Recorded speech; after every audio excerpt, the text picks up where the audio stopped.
He's going to ask me to go downstairs. I don't want to go downstairs. I don't want to go downstairs. Father, stop. I don't want to go. Don't want to go downstairs. No! I don't want to go downstairs. No! I want to go downstairs. No! I don't want to go. No! I want to go. I don't. No!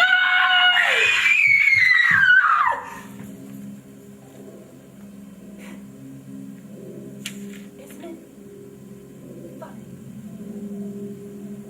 how everything seems perfect, then all of a sudden just plunge into darkness?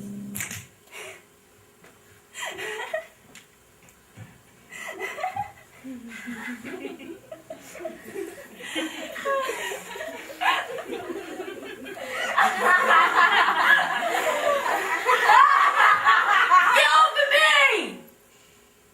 What? Do you think this is funny?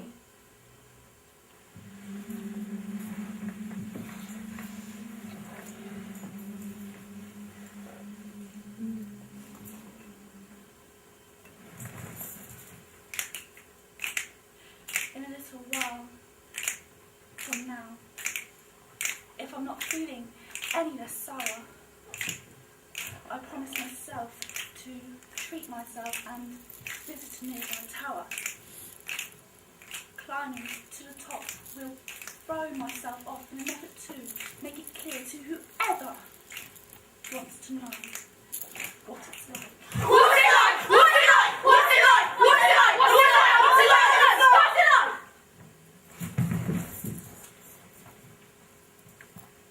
I like sitting here alone sometimes.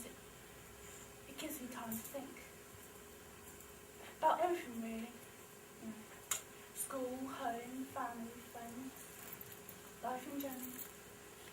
I mean, we don't get much time to ourselves, as there is 8 of us in total. Was. So I guess, even just as a family really, we don't get much time to, as, you know, just me, mum, dad, kids. But no matter how busy things get on a Friday or a Saturday, we have this, you know, a family night. A game of charades, or a game of snakes and ladders, or even just a game of Monopoly. You'd first get Dad, boasting of how he's winning, how he's got all the money, how he's got all the houses this month, where he always wins. Dad, stop cheating! I didn't do that. Then Mum, now Monopoly is her favourite game, but yet she can't play it to save her life. Take a chance, yes. Then the younger ones, fussing and fighting over who wants to play the little dog or the little hat. It's go on for hours. That's my property. And then me, usually I don't being a banker, it's always a laugh really. And then, you know, that feeling of just a normal family. Just a normal family. Go to jail! Go directly to jail! Do not pass go! Do not collect £200.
be my big sister Anne-Marie.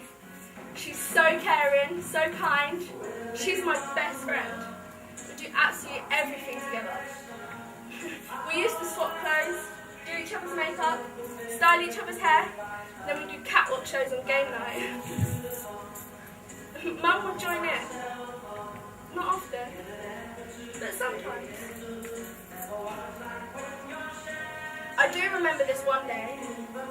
Me and Mum were in the kitchen. The radio was on. It was a nice hot summer's day. There was this one song. Gilbert O'Sullivan, Alone Again. Alone again. Naturally. It was her favourite, singing at the top of her voice. It's nice, you know, spending time with her when she's not in the kitchen cooking or cleaning. It was phenomenal. She was dancing like a teenager at her favourite band's concert. But looking back on all these memories, they appear like a dream. They only come alive when I'm peaceful again. But even when I sit and try and remember some of the happy moments, I always seem to remember when she left. She left you. She left you. She left you. There was no goodbye. In fact, no one ever says goodbye. They just leave. Dad says it's because I'm whiny and annoying. You're whiny and annoying. But no one else would ever want me. Nobody else will ever want you. It's like I can never do anything right. You can never do anything right. Even when he's down in his basement working or in the garden, it's like he's always watching, always judging, waiting for me to do something wrong. And he can just do it again. Not even my favourite meal. Heather, dinner's ready. Mum's a lovely roast. It's a roast. You distract me from these icy days. It started off. It's just those looks. You know, when you can feel that someone's looking at you from the corner of their eye, then he started to appear everywhere I went. When I got home from school, he was still at the front door. When I got out of the shower, he was there, staring. And now, I tried to stop him, but he was just too strong. I punched him, and I kicked him, but he just pinned me down. In the end, all I could do was lay there, and wait for the end to come along. The 10 minutes of hell seemed to last a lifetime. I was so relieved when he finally stopped, only to have chills sent straight back through me by the words that still haunt my dreams. Grabbed me around the neck, pulled me in close, and whispered, Now be a good little girl and keep your mouth shut. I cried myself to sleep every night. But now We. have something more to worry about. Yes, my dad raped me and impregnated me.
I didn't do that. Sorry's fault.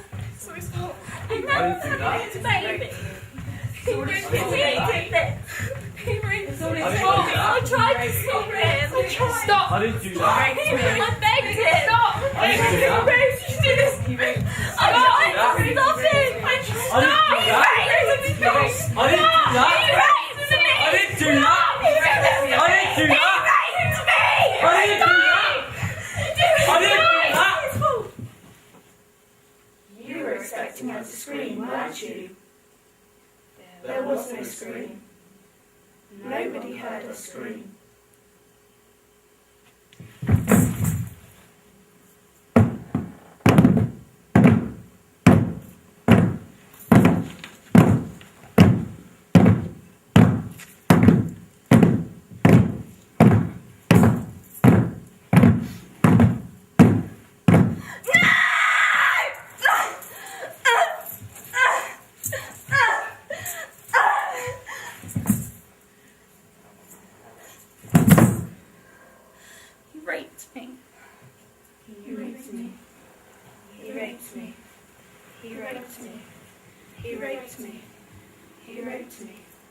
He raped me, and you watched.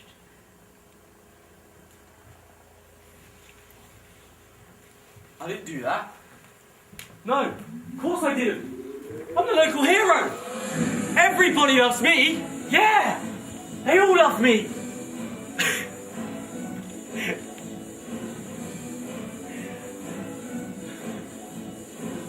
Of course I didn't. I mean, look at her. Dark hair, lovely figure. In my eyes, fresh bit of meat. Do you know what? I can remember when she came out of that shower in a little white towel. Got me a bit excited then. She's in her bedroom. I'm always watching every little move she makes. Do you know what? I've got a little surprise for her. Big in my case. Yeah. Do you know one thing? I cannot wait to be inside her. You said this to me! Ah, get off me! Get in, you! Get in! You stupid little bitch! Yeah! Take that! Come on, let's fight the fight. Come on. There we go. Right, take this. There we go. No, I'm doing this one. I'm doing that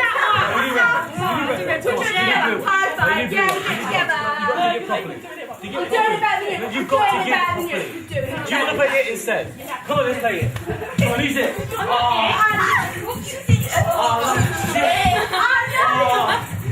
No, miss. Oh, wait, kids. Your mum's calling. Take your shoes off and wash your hands. Quick. Last one to the table smells. Come on. It was a nice hot summer's day, and we were at the neighbour's house for a barbecue. We were all there, Mum, Dad, and all of us. I've never seen Mum and Dad so happy. They were just there having a laugh with the neighbours. And we were running around like lunatics. Although, the best part about the day had to be when he got the hose pipe out. He thought it'd be hilarious to start soaking us all with it. I guess it was pretty fun. But, you know, when you get that feeling that someone's just stood there watching over you, like you can see a face, but you don't quite recognise it. All day I had that feeling that who was it?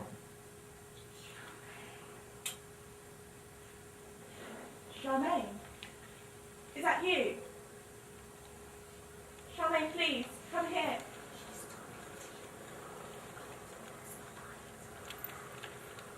Charmaine, please. Please, Charmaine, come here. Follow instructions.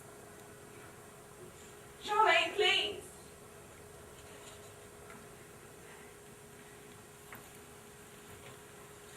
did you leave me? Why did you let him take you? You let him rape you, and now you let him rape me. Why didn't you help me? You left me all alone.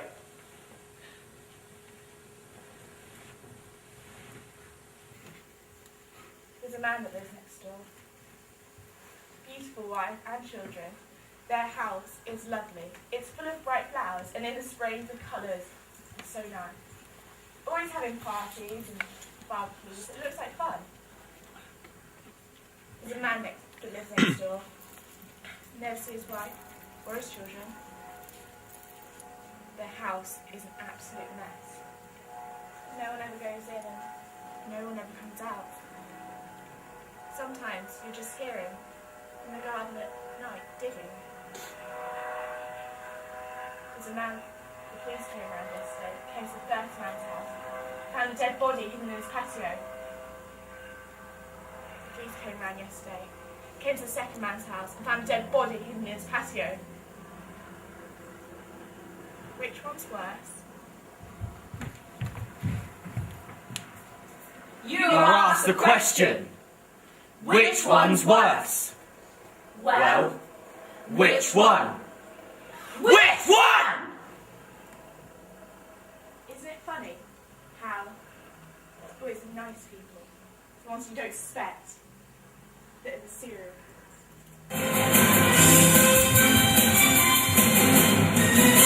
Hello, and I'm Lauren Story on Cromwell Street, outside the House of Horrors where bodies have been found underneath the patio. One of the bodies were their own daughters, Heather, and she was sexually raped, and then she was murdered, and then she was put under the patio. I'm here with one of the neighbours. Hello, Olivia. Hello. Was you very close with this West family? Not close, I'd say. I'd say hello to them, but no, we weren't close, no. Oh, okay then. So, did you ever have barbecues, in the summer and stuff like that, Fred West was a lovely guy. He'd always invite me around. As we weren't that close, I wouldn't go round, really. But his kids always say hello to me, and his mother always walked past with her shopping and said hello. Oh, okay. So, did you ever speak to Heather, who was murdered? Her own father? Not really. She'd ride past on her bike in the morning to school, and say hello. But other than that, not really. Is this going to be on television? Yes, it's live right now, yes. So I'm going to be famous. I suppose so, yes. I've always wanted to be famous. I've always wanted to be famous. I'd do absolutely anything to be famous. And I do absolutely anything to be famous. I mean, I would be killed to be on television. I would kill to be on My television. daughter would die to be on TV. My daughter would die to be on TV. I'm going to be famous. No, I'm going to be famous. I'm going to be famous. You made me famous. Television made me famous.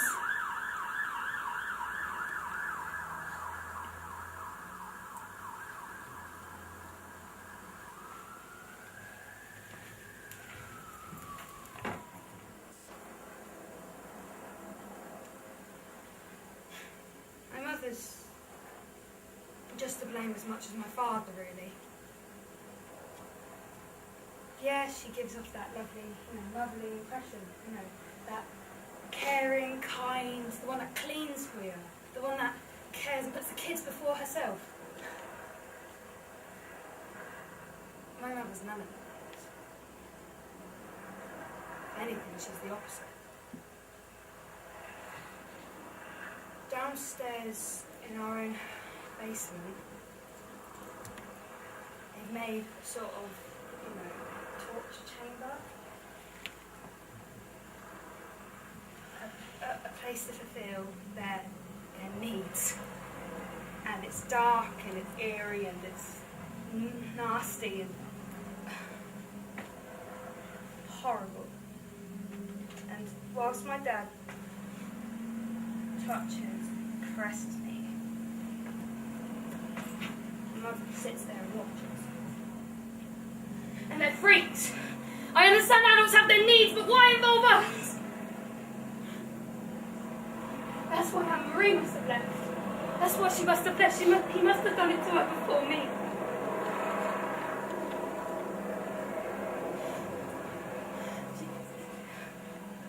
did she tell me?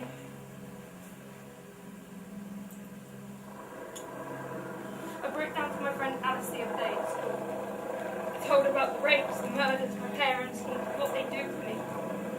And I know my dad can tell because he can read me.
Aged 37, murdered on the 27th of June 1954, found Cromwell Street. Catherine West, age 27, murdered August 1971, found Caravan Park. Carol Ann Cooper, age 16, Murdered November 1978, found Cromwell Street. Charmaine West, age 8. murdered June 1971, found Cromwell Street. Lucy Partington, aged 21, murdered 21st of August 1973, found Cromwell Street. Linda Goff, age 19, murdered April 1973, found Cromwell Street.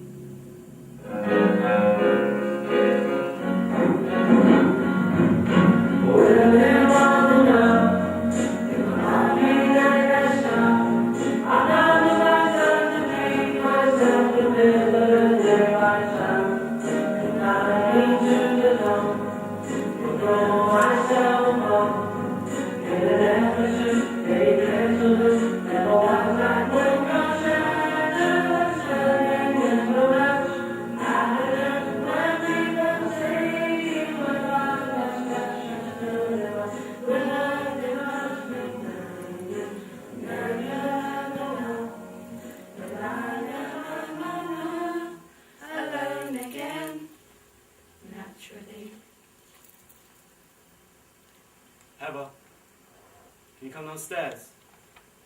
Please.